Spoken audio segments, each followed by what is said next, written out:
Bonjour à tous et à toutes. Nous allons préparer aujourd'hui une recette à base de calamar ou d'encornet comme vous voulez. Vous pouvez changer selon vos désirs avec de la sauce tomate et un accompagnement en légumes de poivrons, de pommes de terre. Nous allons parfumer cette sauce tomate grâce au chorizo. Donc nous allons commencer d'abord le calamar. Je le fais, vous voyez, je l'ai coupé en petits tronçons. J'y ai rajouté un petit filet d'huile d'olive, un petit filet de vinaigre. Donc prenez un vinaigre blanc comme un vinaigre de riz ou un vinaigre balsamique blanc. Et donc un petit peu de piment d'Espelette. Et surtout, je vais y rajouter un zeste de citron. Donc c'est vrai que le Thermomix mixe très bien. Mais pour cette marinade, je préfère avoir un citron qui est vraiment zesté extrêmement fin. Et pour ça, je vous conseille l'utilisation d'une râpe microplane qui est vraiment géniale. Parce que vous allez obtenir des zestes d'une finesse extrême qui vont vraiment parfumer et se mélanger d'une manière très uniforme à votre aliment. Donc, pour zester, c'est très simple. Vous voyez, on tient le citron dans la main et vous frottez simplement et le zeste s'accumule à l'intérieur de la râpe. Donc, c'est très facile et surtout en plus, l'avantage c'est qu'on récupère que le zeste. Vous voyez, il est là. Je n'ai plus qu'à tapoter pour qu'il tombe. Je n'en mets pas partout, je ne m'embête pas et en quelques secondes, c'est fait. Donc, voilà, j'ai bien mélangé ma marinade avec mon calamar. Donc pour tous ces ingrédients, vous retrouverez les grammages sur la recette, soit sur mon blog Gourmandissime qui vous propose plein de recettes Thermomix, mais bien d'autres qui ne sont pas Thermomix, ou sur mon blog Daniel Lyons qui lui ne vous propose que des recettes Thermomix en vidéo ou en mode normal avec le pas à pas. Donc nous allons commencer tout d'abord par la base de notre sauce. Nous allons mettre nos échalotes, il en faut à peu près 60 grammes, et 2 gousses d'ail dans le bol. Puis nous allons rajouter de l'huile d'olive et du vin blanc. Maintenant, nous allons mixer l'ensemble.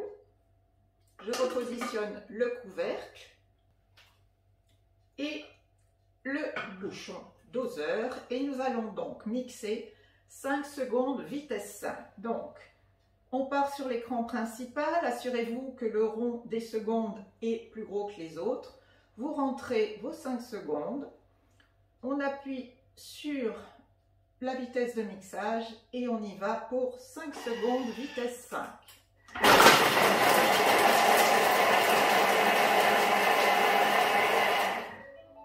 C'est terminé. Nous avons mixé nos échalotes et donc maintenant nous allons les faire cuire 5 minutes à 120 degrés vitesse 1. On retourne sur l'écran principal. Donc nous rentrons cette fois-ci 5 minutes. La température 120 degrés et vitesse 1. Je vous retrouve juste après la pré-cuisson de nos échalotes. Maintenant que nous avons fait pré-cuire nos échalotes, nous allons donc rajouter, pour continuer la recette, le coulis de tomate dans le bol.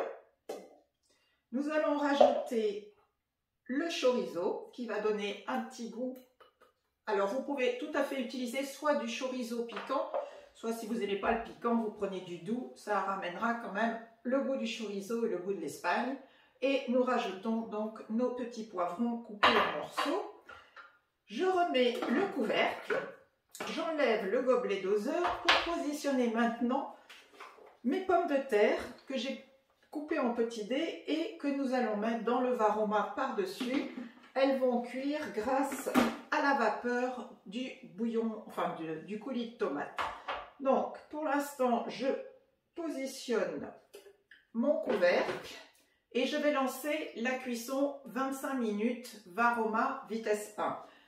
Dans les 5 dernières minutes, nous allons rajouter le plateau dans lequel je positionnerai les encornets et nous cuirons donc 4 petites minutes de plus. Si je mettais les encornets maintenant, malheureusement, ils seraient trop cuits. Donc les encornets, soit ça cuit, on dit toujours que ça cuit de peur, donc soit vous les cuisez très peu, soit il faut les cuire très longtemps. Donc la solution ici, c'est de les cuire très peu de temps. Donc je lance cette cuisson, c'est parti pour 20 minutes. Varoma. Varoma, c'est donc la fonction vapeur, c'est à fond. Et vitesse 1. Je vous retrouve juste après.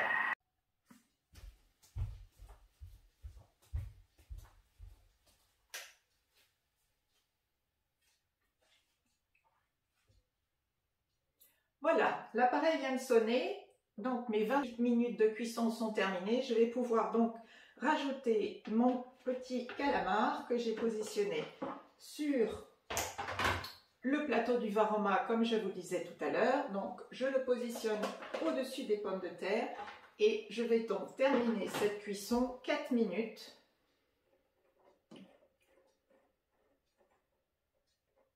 Voilà, je reste toujours à Varoma, vitesse 1. Et dès que j'aurai lancé la cuisson, il ne restera plus que 4 minutes. Et nous allons pouvoir après dresser le plat. Donc c'est un petit menu très appétissant que vous préparez tout en un comme je les aime, c'est-à-dire que environ en 30 minutes vous avez votre repas sans avoir à rien surveiller grâce à notre ami le Thermomix. Donc ça y est, je lance mes dernières minutes de cuisson et on se retrouve pour le dressage. À tout à l'heure. Et voilà le résultat. Je vous souhaite un excellent appétit. Retrouvez tous les grammages sur mes sites gourmandissime.com ou daniellions.com et je vous dis à bientôt pour de nouvelles aventures culinaires.